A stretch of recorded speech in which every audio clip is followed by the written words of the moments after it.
ચલો ઝડપ અને અંતરનો દાખલો. અજય શું કરે છે? ટ્રેનથી 70 કિલોમીટર પ્રતિ કલાકની ઝડપથી 3.5 કલાક મુસાફરી કરે છે.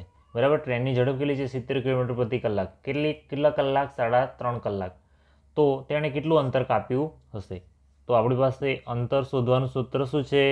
તો અંતર બરાબર ઝડપ ગુણ્યા સમય. બરાબર. અંતરનું સૂત્ર શું છે? ઝડપ ગુણ્યા સમય. ઝડપ કેટલી છે આપણી પાસે?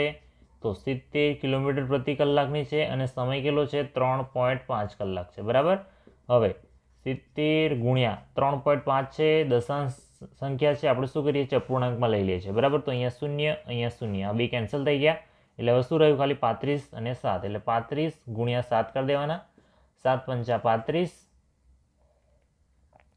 વધી આવી 3, 7 તરી 21, 22, 23 ને 24, 245. બરાબર. 245. આપણું એકમ શું છે? કિલોમીટર પ્રતિ કલાક છે ને અહીંયા કલાક છે. એટલે એકમ શું થઈ જશે? કિમી. બરાબર. અંતર શોધવાનું છે. અંતર શેમાં હોય? કિમીમાં હોય. તો અંતર કેટલું કાપે છે? 3.5 કલાકમાં કેટલું અંતર કાપશે? 245 કિમી અંતર કાપશે.